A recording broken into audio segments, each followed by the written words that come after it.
E, ó, falando de Flamengo, Gabigol está relacionado para o jogo contra o Peñarol no Uruguai, tá?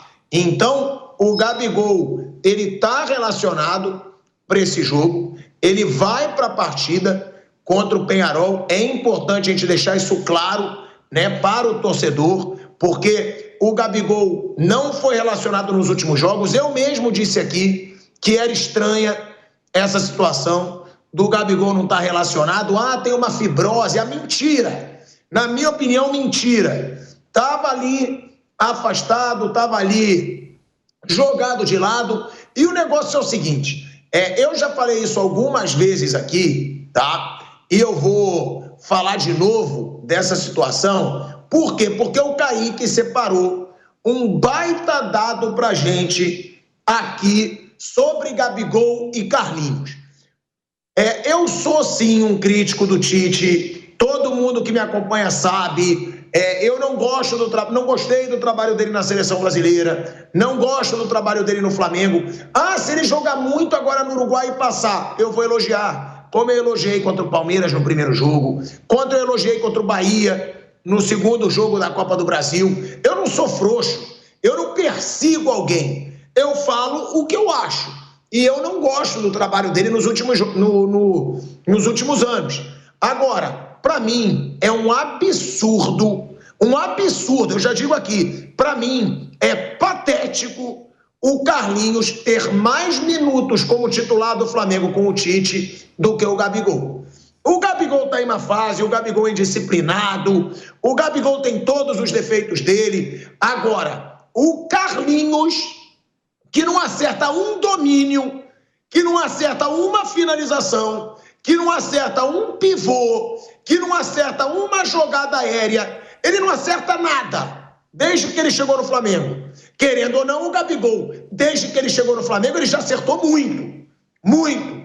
Não dá para aceitar o Carlinhos ter mais minutagem como titular do que o Gabigol com o Tite. Levando-se em consideração ainda que o Gabigol tem 6 meses a mais de trabalho com o Tite do que o Carlinhos.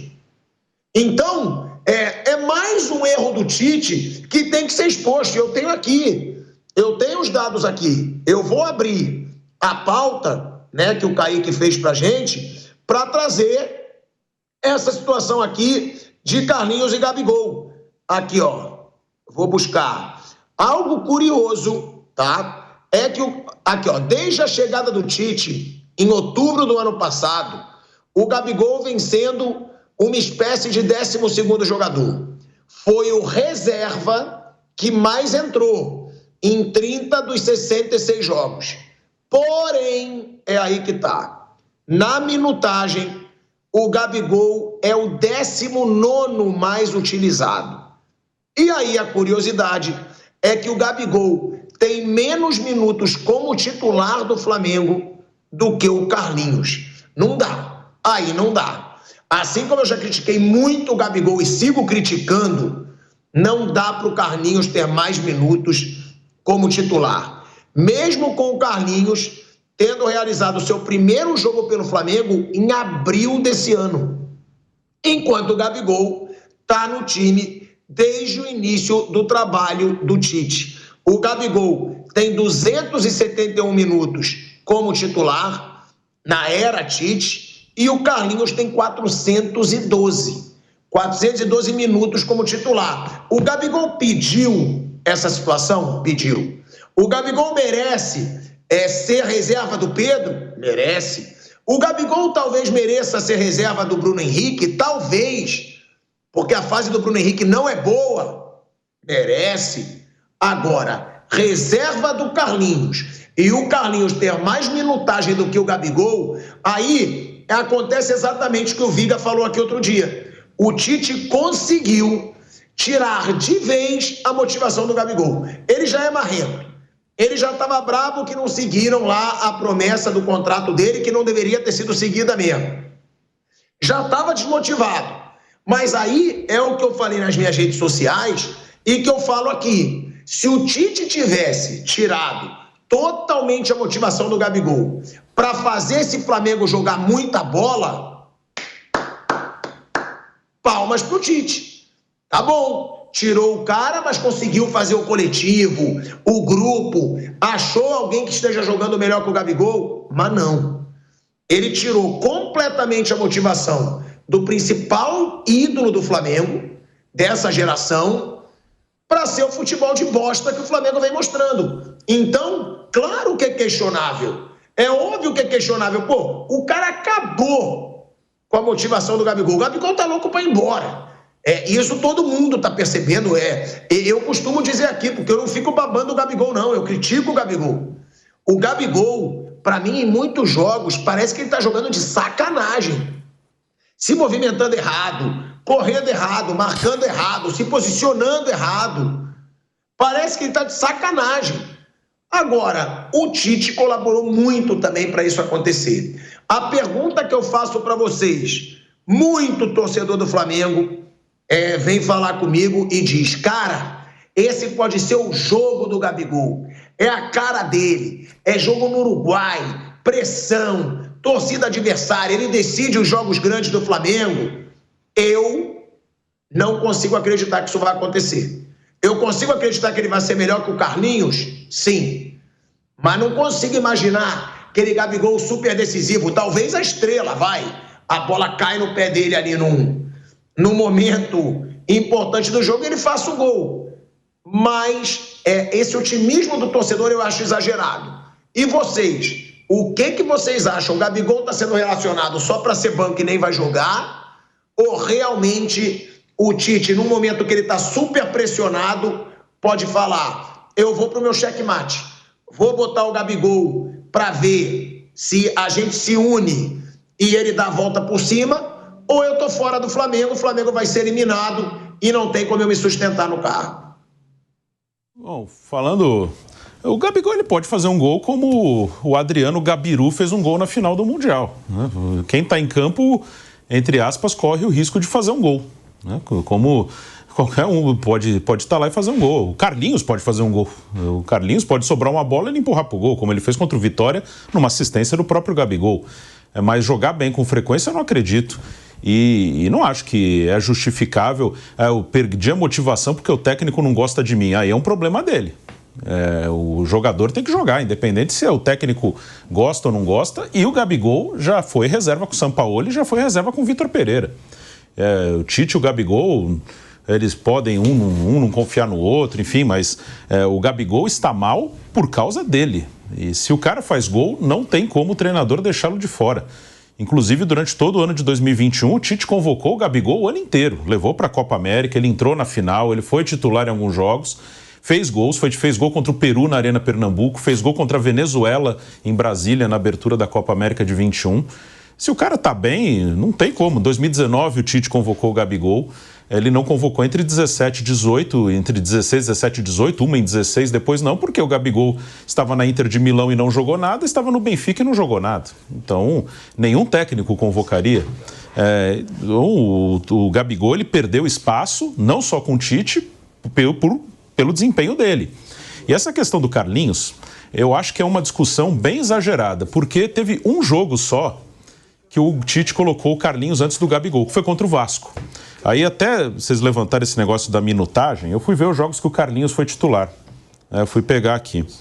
Ele foi titular contra o Palmeiras, naquele 1-1 que o Tite poupa o Pedro, 0-0, aliás, no primeiro turno, que o Tite poupa o Pedro, que aí acho que foi uma decisão bem questionável, poupar alguns jogadores importantes num jogo contra um adversário direto pelo título brasileiro, mesmo que no início do campeonato, e jogou o Carlinhos.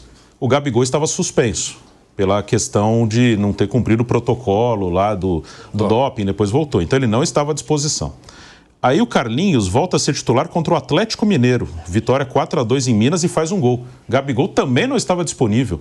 Se eu não me engano, também por causa da suspensão. Aí depois o Carlinhos só é titular contra o São Paulo no Morumbi, com o time reserva. Foi 1-0. O Gabigol jogou também.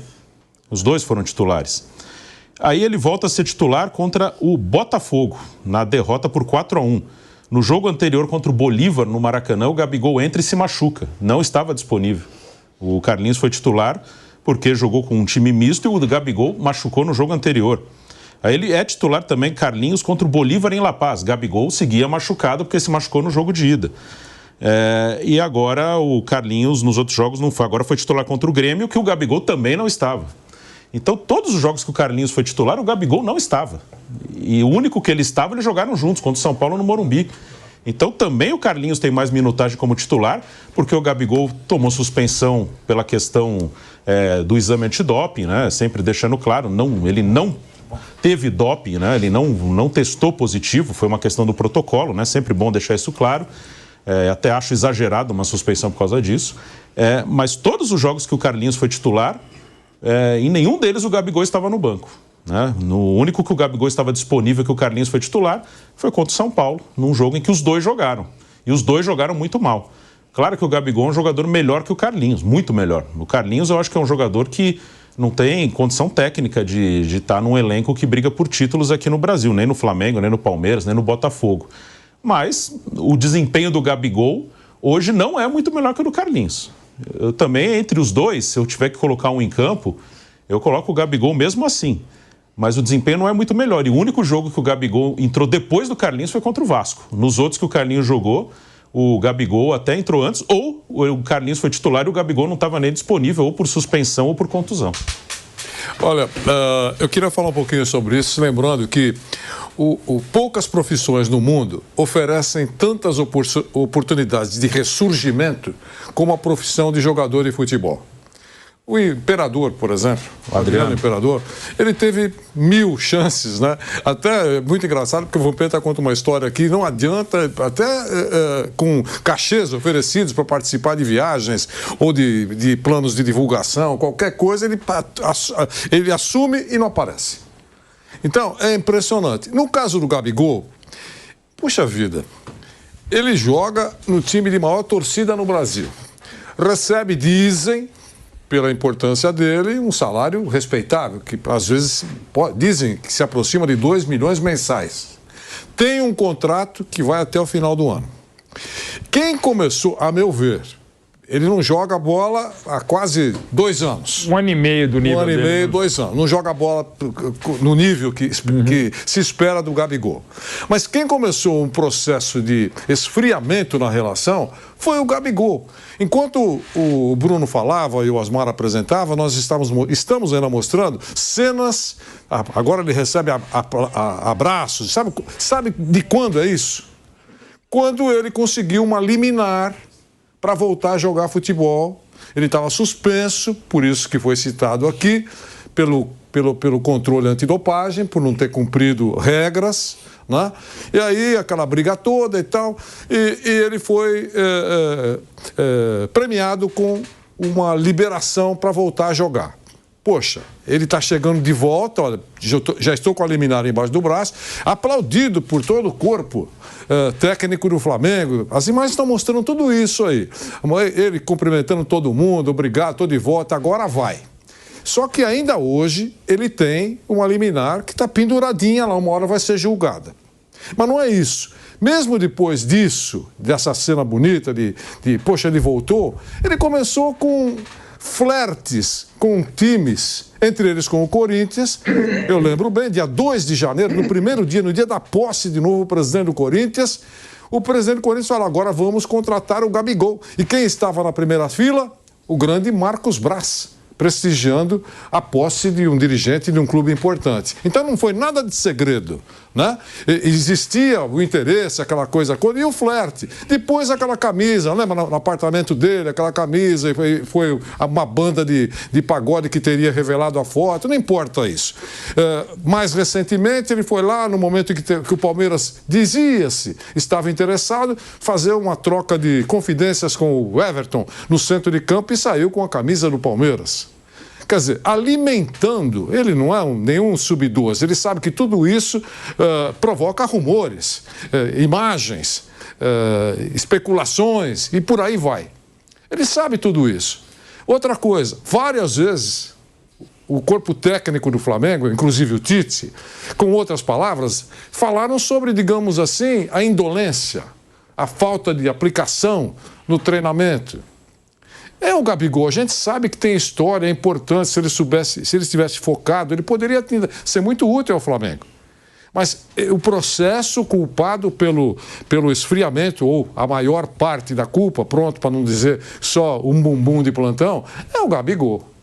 Agora, veja o que aconteceu. Os astros conspiraram e surgiu uma contusão grave no Pedro, que era titular absoluto. Titular absoluto. Aí, puxa vida, nós falamos aqui no programa, o Asmar lembra isso. Olha, poxa vida, os astros conspiraram. Será que agora ele vai falar, poxa, já que a bola pingou, eu vou sair do Flamengo. 31 de dezembro eu vou embora. Mas só que eles chorarão a minha ausência. Esse momento final eu vou deitar e rolar. E parece que não tem sido assim. Agora foi reconvocado para participar da delegação. Mais uma oportunidade. E quando ele entra em campo, que se dane o Tite. Se ele deitar e rolar em campo, se o Tite sofrer azia quando falar o nome Gabigol, azar do Tite. O cara vai lá pro campo e arrebenta. Então, o problema é o Gabigol. Todo o resto pode ter a sua parcela de culpa, porque eu não vivo dentro do ninho do urubu, nem da gávea. Pode ter. Mas o grande responsável por esse momento do Gabigol é ele. Eu acho que o Mauro quer falar a respeito. Calma aí, Mauro. A gente vai para um break. Na Rádio Jovem Pan, seguimos no YouTube. Pode falar, Mauro. Sim, o Gabigol, você tem uma ideia, uma história riquíssima como a do Flamengo, você pode dizer que ele está entre os 5 maiores ídolos do Flamengo, o ídolo do Flamengo desse século, artilheiro, de importância fundamental, sobretudo nas Libertadores da América, até na que perdeu, ele fez gol, é um negócio impressionante que é o Gabigol, e com atuações absurdas. Em Lima, em 19, ele era o pior jogador em campo quando ele faz 2 gols e vira aquela partida fantástica do time do Jorge Jesus contra um grande River Plate do Galhardo lá no Peru. Mas ele não joga do nível de Gabigol há 18 meses. Uma série de circunstâncias, por muito mérito do Pedro, pela qualidade e quantidade de opções que tem os tantos treinadores do Flamengo nesse período. E tem essa coisa do Corinthians, teve a proposta oficial do Flamengo de pré-contrato, ele ainda, não se sabe, não definiu o que vai fazer, provavelmente não fica, mas nesse momento, sem o Pedro, o Bruno Henrique não está sendo aquela opção que eu imaginava que fosse. O Carlinhos já não devia ser opção, já falamos várias vezes aqui, o Mauro César também falou que era um momento, era um jogador que tinha que estar disponível no mercado e foi o Carlinhos, com todas as limitações que tem e ainda mais extrapoladas agora pelo momento que todo o time não funciona e o Carlinhos pelas limitações vai funcionar ainda menos, o Gabi tem que estar nesse jogo, tem que ir, tinha que treinar separadamente, como foi a decisão da comissão técnica e da própria direção, que deixou muito clara na nota oficial. Aliás, como o Flamengo tem soltado nota oficial no Instagram, né? Eu até vi a última, rebatendo uma questão do Gabigol, que ele não havia treinado com um companheiro de imprensa. Eu não estou falando que o companheiro está certo, mas que o Flamengo também não. Mas a cada, 12 horas o Flamengo coloca o escudo lá, uma nota oficial, e a própria torcida do Flamengo nas redes sociais reclama disso. Realmente, se for para rebater uma informação, um jornalista, uma empresa jornalística, tudo bem, mas toda hora fica um negócio meio chato. Mas enfim, para esse momento, para esse jogo duríssimo contra o Peñarol, que está 100% jogando em casa, é um pentacampeão da América, não é mais time, não tem mais elenco, nem acho que tem mais futebol que o Flamengo em condições normais, porque o Flamengo está jogando muito abaixo, por culpa do elenco, por culpa da comissão técnica, por culpa do Landim, do Braz, aquilo que a gente já falou, e pelo visto vai continuar falando por um mau tempo em relação ao Flamengo. Mas quinta-feira o Gabigol tem que estar disponível. Se vai começar jogando até pela falta de ritmo, e mesmo com o ritmo não está jogando bem, é uma outra história. Mas num jogo decisivo, fora de casa, com todo o astral e com toda a história que tem o Gabigol, sobretudo com a camisa rubro-negra, disponível ele tem que estar. É um Gabigol que pode ter sua última chance aí de volta por cima, tá? De volta por cima no Flamengo. Pode ser a última chance do Gabigol e um Carlinhos que não tem mais como jogar no Flamengo. Eu acho que o Carlinhos, o Flamengo tem que emprestar, o Flamengo tem que liberar, porque o Flamengo não deveria nem ter comprado. Foi mais um erro dessa diretoria. Achamos um jogador bom e barato. Não, ele é barato porque ele não entrega. E não dá para ter o Carlinhos como um jogador ali, uma opção no ataque do Flamengo. Ou acha alguém na base, ou contrata algum jogador aí que esteja livre no mercado. O que não dá é para enganar o torcedor do Flamengo. Não dá para enganar o torcedor do Flamengo. O Carlinhos não tem técnica para jogar no Flamengo. Agora, para esse jogo contra o Peñarol, né? É um jogo que o Flamengo vai para o Uruguai. O Flamengo não é favorito, mas é um jogo muito possível do Flamengo vencer, gente. A gente já viu viradas aí em Libertadores em jogos muito mais difíceis do que o atual Peñarol. Eu costumo dizer isso. O atual Peñarol tem como principal jogador, Fernandes. Que isso. Foi reserva do Fluminense eterno, não jogava no Fluminense. E é o principal jogador do Peñarol, gente. Não é um timaço esse Peñarol. É difícil ganhar do Peñarol lá por causa da sua torcida? Sim. Mas o Flamengo é muito mais time. A gente está voltando, hein? Estamos voltando aí pro ar na Rádio Jovem Pan. De volta à rádio, agora na rádio e no YouTube. Falando agora do jogo, né? Flamengo e Peñarol. O Flamengo vai pro Uruguai. Para mim, muito possível o Flamengo reverter a situação. Muito possível. Até porque poupou no Campeonato Brasileiro. Abriu mão do Campeonato Brasileiro, na verdade. Porque o Flamengo, com a derrota para o Grêmio, fica a 11 pontos do Botafogo.